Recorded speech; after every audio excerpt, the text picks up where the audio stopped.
우리가 계속해서 이 사순절의 기간을 보내고 있는데요. 이 사순절은요, 이 대속 사역을 이루시기 위해 예수 그리스도께서 겪으신 그 고난을 기억하며 이 부활절 전 40일 동안 회개와 또 참회로 예수 그리스도의 부활을 준비하는 기간입니다.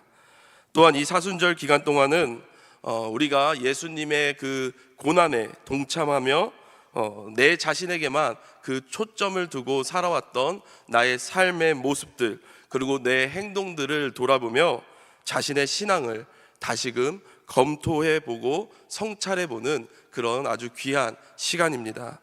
간절히 소망하기는 이 귀한 사순절 기간, 이 브릿지 워십 예배를 통해 우리에게 말씀하시는 그 하나님의 음성을 듣고 우리의 신앙을 다시 한번 검토하고 성찰하는 그런 귀한 시간이 되기를 간절히 소망합니다.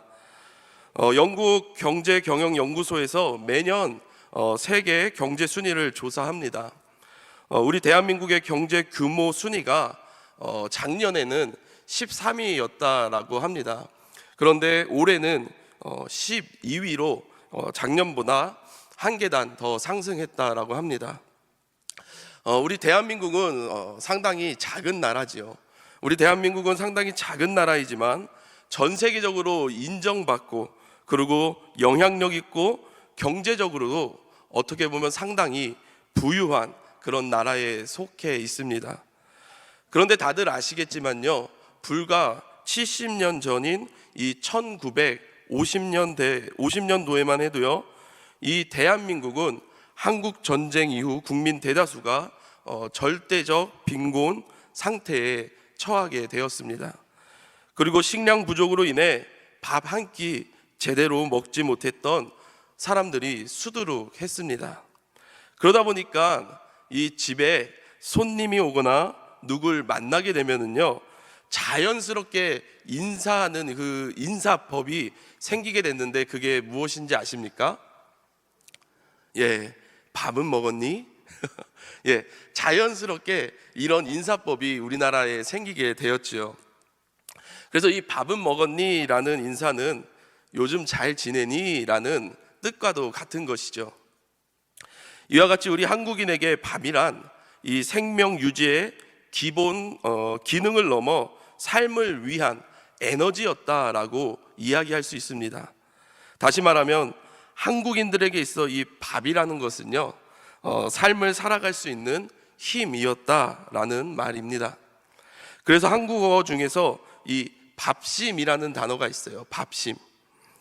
이 밥심은 국어사전에 보면 밥을 먹고 내는 힘, 이렇게 기록하고 있습니다. 여러분, 옛날 어르신들을 보면은요, 이 자녀들에게 어떠한 힘든 일이 닥치고 또 어려운 일을 만나게 되었을 때에 이 옛날 어르신들을 보면 뭐라고 말씀하십니까? 얘야, 힘들수록 잘 먹어야 된다. 힘들수록 잘 먹고 밥심으로 이겨내야 된다. 그러니까 아무리 힘들어도 꼭 밥은 챙겨 먹고 다녀라. 이런 얘기 한번 들어보신 적 있나요? 아마 예전 부모님이나 또 할머니, 할아버지들께 아마 한 번쯤은 들어봤을 것이다 라고 생각됩니다. 이와 같이 예로부터 우리나라 사람이 살아가는 그 힘의 원천은요, 밥심에 있다라고 하였습니다. 그래서 한국인은 밥심으로 산다라는 말이 등장하게 되었지요. 그렇다면 우리 그리스도인들에게 있어서 이 세상 속에 살아갈 때에 우리의 힘과 원천은 무엇이 될까요? 무엇이 우리로 하여금 이 세상을 살아가는데 힘이 되게 할까? 오늘 본문을 통해 우리가 한번 살펴보면 좋겠습니다. 오늘 본문의 말씀은 우리가 너무나도 잘 알고 있는 말씀입니다. 예수님께서 이제 자신의 그 죽음이 가까이 오셨음을 아시고 제자들을 불러 모읍니다. 그리고 마지막 만찬을 함께 나누시죠. 그리고서 어떻게 합니까? 습관을 따라 감람산에 오르시게 됩니다.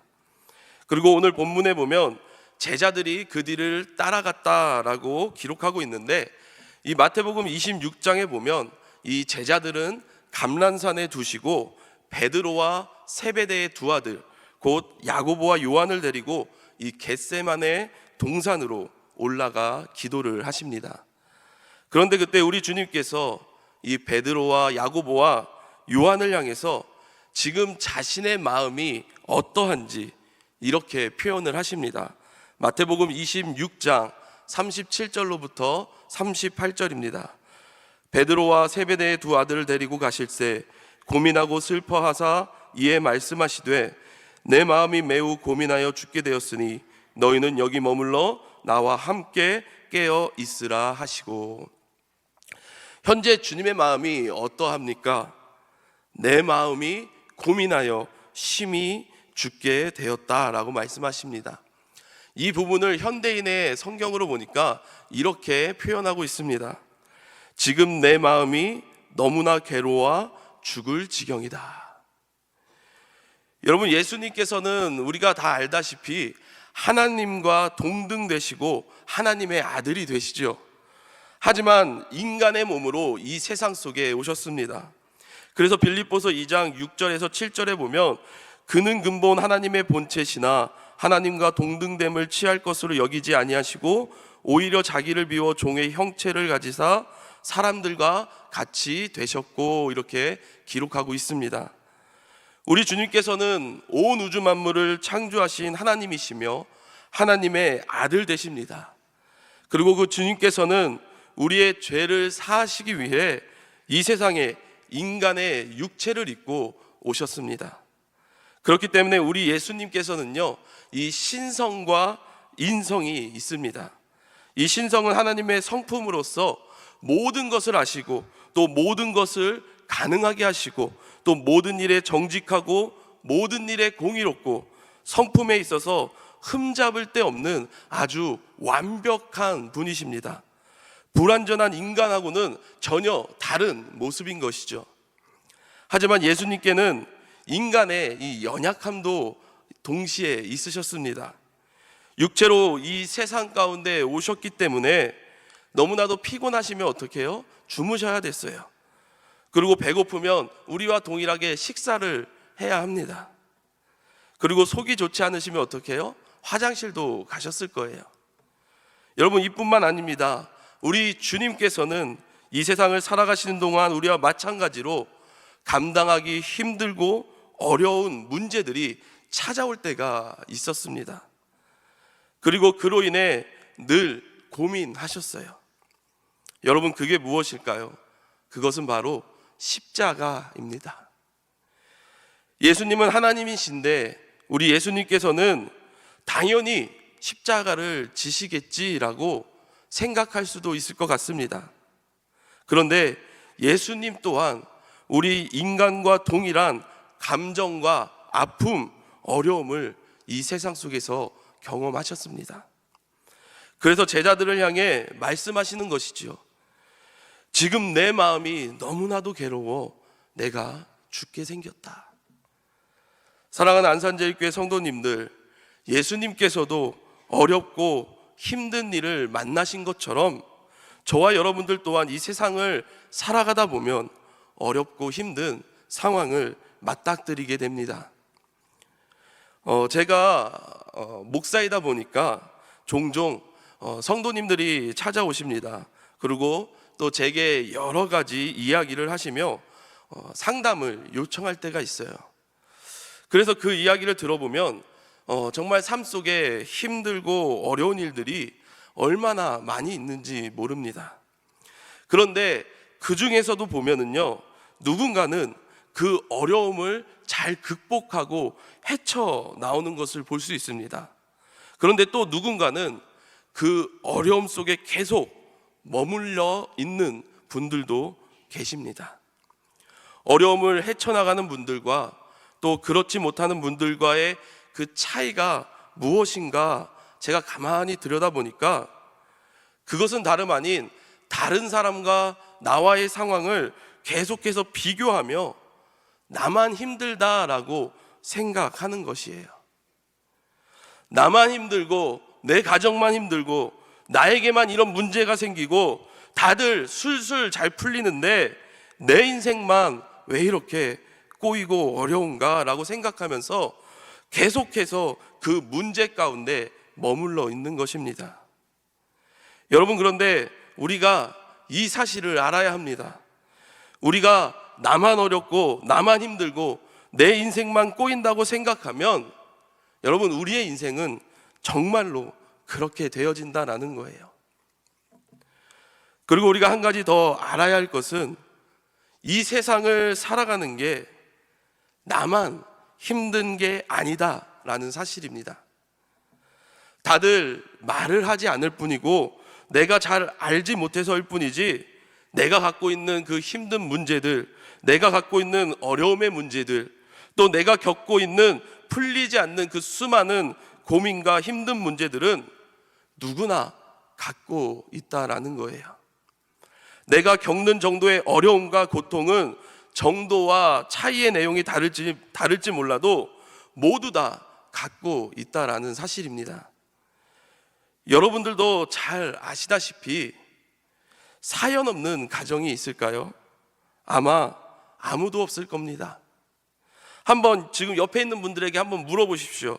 요즘 많이 힘드시죠? 예, 뭐라고 하세요? 뭐라고 하세요? 묻기만 하고 답은 안 하시죠? 예, 그럴 줄 알았습니다. 지금 이 자리에 있는 나뿐만 아니라 내 양옆에 또 내 앞뒤에 앉아 계신 분들 모두 힘들고 어려운 그 삶의 무게들이 있다라는 사실입니다. 무게의 정도가 다를 뿐이지, 그리고 내가 알지 못할 뿐이지, 다들 삶 속에 힘듦과 아픔, 그리고 또 어려움들이 있습니다. 이와 같이 우리 주님께서도 다른 사람은 알지 못하는 그런 아픔이 있으셨어요. 그 무게가 얼마나 큰지 감당하기 어려운 그 십자가가 주님 앞으로 다가오고 있었습니다. 아무도 모르는 오직 주님만 아시는 그 엄청난 그 십자가의 아픔과 고통의 무게가 주님께로 다가오고 있었다라는 거예요. 그래서 예수님께서는 베드로와 야고보와 요한을 향해 지금 내 마음이 너무 괴로워 죽을 지경이다 말씀하시는 거예요. 여러분, 그런데 그때 예수님께서 이 아픔과 이 고통의 문제를 어떻게 해결해 가십니까? 그것은 다른 것이 아닌 바로 기도입니다. 하나님 앞에 간절히 엎드려 기도하는 거예요. 기도에는 여러분 여러 가지 기도가 있어요. 개인 기도도 있고요, 또 함께하는 합심 기도도 있고요, 방언 기도, 통성 기도, 묵상 기도 등등 여러 가지 기도 방법이 있습니다. 그리고 우리가 일반적으로 기도하면 어떻게 생각합니까? 하나님 앞에 무언가를 아랜다라고 우리는 생각합니다. 여러분, 그런데 이 기도의 본질, 이 기도의 가장 중요한 핵심이 있는데 그게 무엇인지 아십니까? 그것은 바로 기도를 통해 하나님을 바라보는 것입니다. 노르웨이 신학자 중에 올레 할레스비라는 분이 계세요. 이분이 할레스비의 기도라는 책을 쓰셨는데요, 그 책에 보면 이런 글이 있습니다. 기도하는 말의 표현 혹은 형태를 가지든 안 가지든 간에 그러한 관심은 오직 인간에게 해당하는 것이지 하나님에게는 그 어떤 의미가 없다. 여러분, 우리가 주님 앞에 기도할 때에 우리가 누워서 기도하든 우리가 앉아서 기도하든 우리가 서서 기도하든 우리가 방언을 하든 큰 소리로 하든 묵상으로 하든 기도의 방법은 하나님께 있어서 아무런 관계가 없다라는 거예요. 우리가 기도할 때 때와 장소를 가려서 기도하는 방법이 달라질 수는 있지만 기도의 본질만은 달라질 수 없습니다. 기도의 본질은 딱 한 가지입니다. 오직 하나님만 바라보는 거예요. 우리의 모든 시선을 하나님 앞에 집중하는 것입니다. 기도할 때 내 삶의 어려운 문제들, 내 삶의 힘든 상황들, 내 삶에 닥쳐온 고난과 고통, 아픔에 주목하는 것이 아니라 오직 하나님 한 분만을 바라보는 것이다 라는 것이죠. 우리의 시선을 하나님께 집중시키는 거예요. 그러는 가운데 하나님의 마음과 하나님의 뜻을 구하는 것입니다. 예수님께서 지금 겟세마네 동산에서 기도하시며 이제 곧 자신에게 다가올 그 십자가의 고통과 아픔을 바라보는 것이 아니라 오히려 그 아픔과 고통을 하나님 앞에 내려놓고 우리 주님께서는 지금 하나님 앞에 집중하고 있는 거예요. 주님의 그 시선을 오직 하나님의 마음과 뜻 가운데 집중하는 것입니다. 여러분, 그런데 우리 주님께서 이 겟세마네 동산에서 하나님 앞에 기도하며 그 시선을 하나님 앞에 온전히 집중하고 주목하는데 그 시선이 얼마나 강렬했는지, 얼마나 그 시선이 뜨거웠는지 오늘 본문 44절에서 이렇게 이야기합니다. 예수께서 힘쓰고 애써 더욱 간절히 기도하시니 땀이 땅에 떨어지는 핏방울 같이 되더라. 주님의 시선이 얼마나 하나님을 향해 강렬했는지 땀이 떨어지는 핏방울 같이 되었다라고 말씀합니다. 사랑하는 안산제일교회 성도님들, 우리가 하나님 앞에 기도할 때에 이러한 기도의 자세가 필요한 줄로 믿습니다. 온갖 세상의 다양한 소리를 다 들어가면서 내 삶의 문제에만 얽매여 내가 하고 싶을 말만 하나님 앞에 이야기하는 것이 아니라 하나님 앞에 우리의 시선을 집중하는 것입니다. 하나님 앞에 한마디도 하지 않아도 됩니다.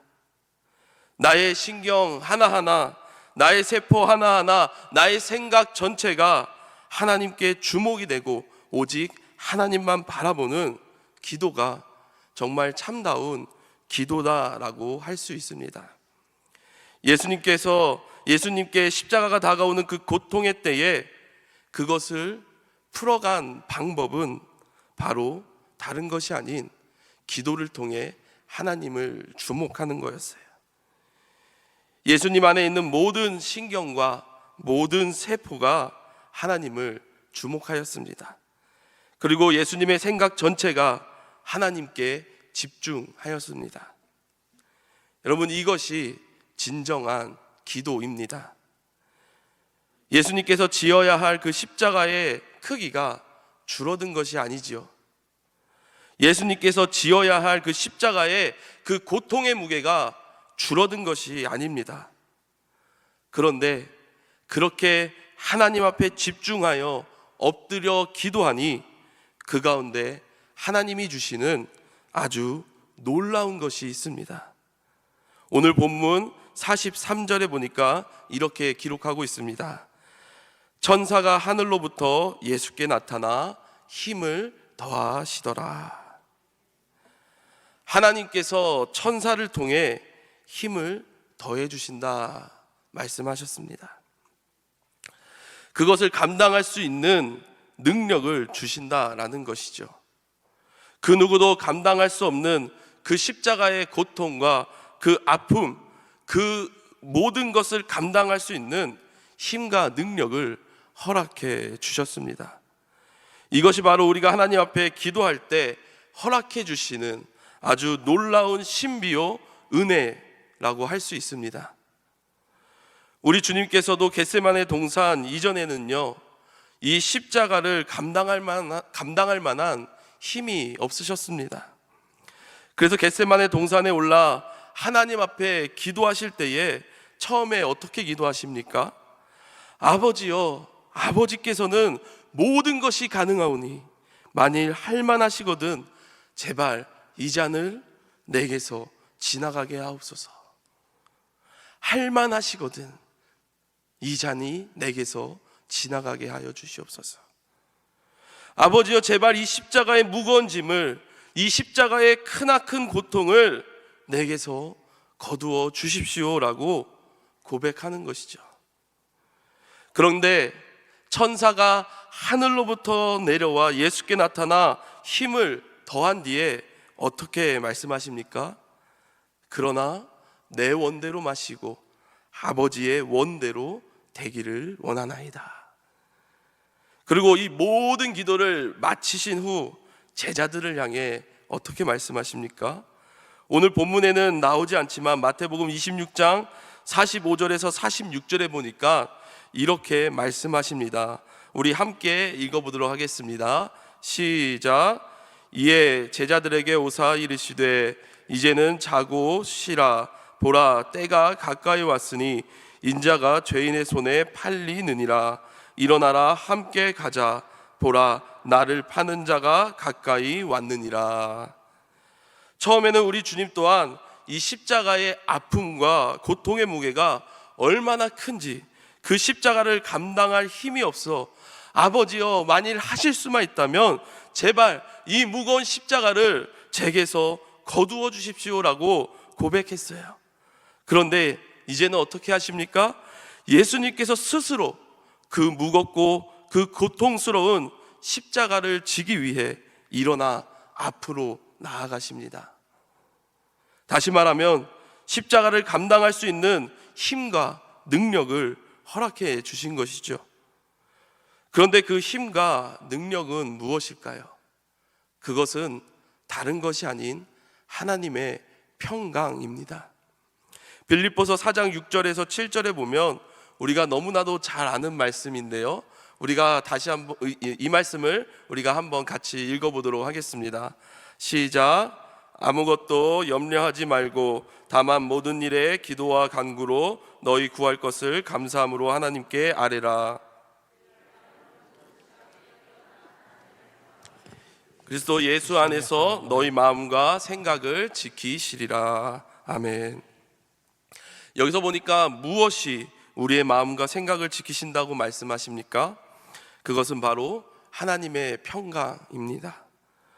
우리 주님께서 겟세마네 동산에 올라 베드로와 야고보와 요한에게 지금 내 마음이 너무 괴로워 죽을 지경이다 라고 자신의 마음을 표현하셨어요.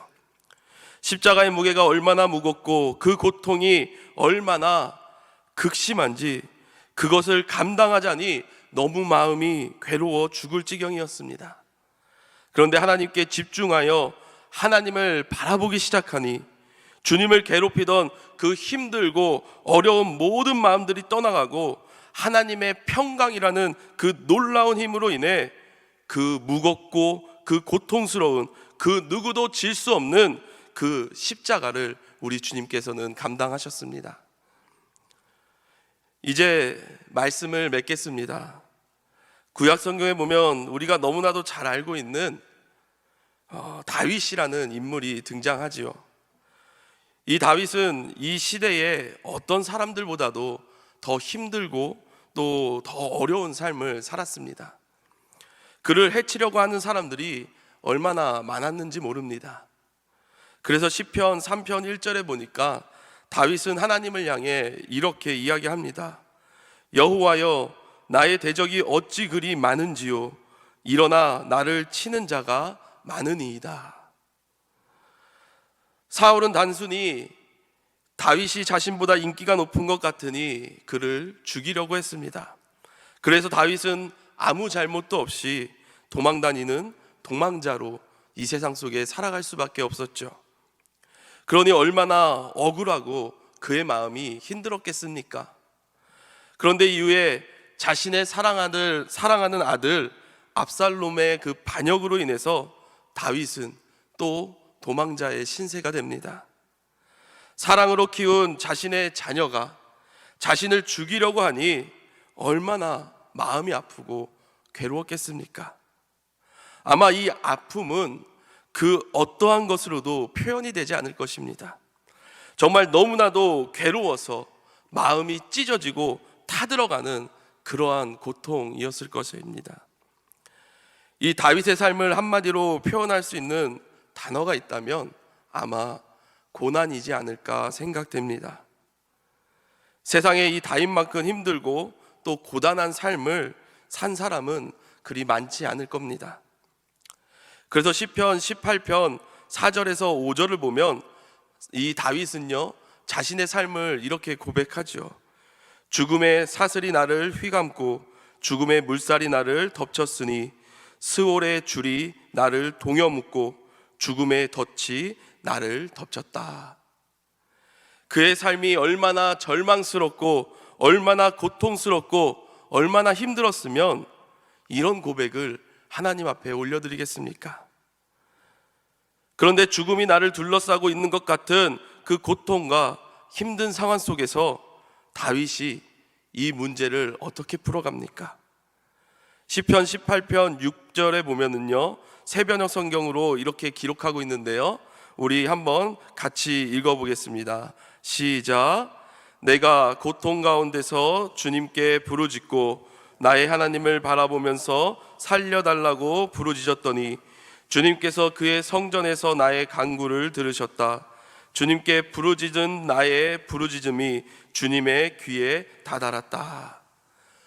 그 힘들고 어려운 상황 속에서 그 문제들을 바라보며 좌절하고 낭망하고 원망하고 불평하는 것이 아니라 그 문제 속에 계신 그 하나님을 바라봅니다. 그리고 자신의 시선을 하나님 앞에 두고 하나님 앞에 부르짖습니다. 그리고 그 부르짖음에 응답하신 하나님의 놀라운 능력을 다윗은 이렇게 고백합니다. 나의 힘이신 여호와여, 내가 주를 사랑하나이다. 여호와는 나의 반석이시요 나의 요새시요 나를 건지시는 이시요 나의 하나님이시요 내가 그 안에 피할 나의 바위시요 나의 방패시요 나의 구원의 뿌리시요 나의 산성이시로다. 아멘. 사랑하는 안산제일교회 성도님들, 우리가 우리 앞에 만난 그런 인생의 문제 앞에서 우리의 모든 삶을 집중해서 하나님을 바라보고 또 하나님 앞에 기도한다 할지라도 저와 여러분들의 삶 속에 있는 문제들이 사라지거나 그 문제들이 바뀌거나 그 문제가 작아지거나 하지는 않을 수 있습니다.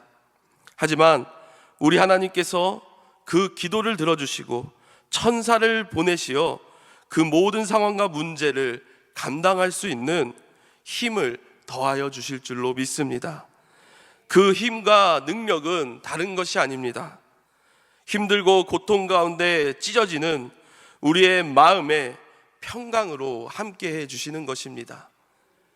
내 상황은 여전히 힘들고 내 안에 고통은 여전히 나를 짓누르고 있지만 그 모든 상황 속에서 하나님의 평강이 우리의 마음과 생각을 지켜주십니다. 오늘도 주님을 온전히 바라보는 이 기도의 시간을 통해서 우리의 삶의 모든 문제들을 하나님 앞에 내려놓고 하나님께서 허락해 주시는 그 놀라운 힘과 능력을 체험하는 귀한 시간 되기를 간절히 소망합니다. 마지막으로 박노해 시인이 쓴 시집 중에 그러니 그대 사라지지 말아라 라는 시집이 있습니다. 이 시집에 보면 기도는 나의 힘이라는 이 제목의 시가 있는데요, 제가 설교를 준비하면서 너무나 이 시가 제 마음에 와닿아서 이 마지막 두 연을 제가 한번 읽어드리고 설교를 마치려고 합니다. 어린아이의 천진한 기도는 하늘에 통한다. 무력한 자의 간절한 기도는 하늘이 받는다. 정의를 위해 외치는 기도는 하늘을 울린다. 이 지상에 의지할 때 하나 없어 하늘밖에 없고 아무것도 가진 것이 없어 오직 기도밖에 없는 자의 하늘을 향해 울부짖는 기도는 땅에서도 이루어지리니. 기도하겠습니다. 사랑과 은혜가 풍성하신 하나님 아버지, 오늘 우리가 사순절 이 시간들을 보내며 우리가 또 이 브릿지 워십 예배에 나와 하나님의 말씀을 듣고 함께 기도하게 하시니 참으로 감사합니다. 하나님, 그렇습니다. 우리의 삶을 돌아보면 참 힘들고 어려운 순간들이 너무나도 많이 있고 또 우리가 지기에는 너무나도 무거운 그 아픔과 고통의 짐이 너무나도 많이 있습니다. 하나님, 하지만 우리가 그 모든 것들을 주님 앞에 내려놓고 우리의 시선을 주님께 향하고 주님께 간절히 간구할 때에 천사를 보내시어 우리에게 힘을 더하시는 그 하나님의 놀라운 능력을 경험하는 이 귀한 시간 될 수 있도록 성령님 역사하여 주시옵소서. 하나님께서 함께 하실 것을 믿사오며 이 모든 말씀 지금도 살아계셔서 우리와 함께 해주시는 주 예수 그리스도의 이름으로 간절히 기도드리옵나이다. 아멘.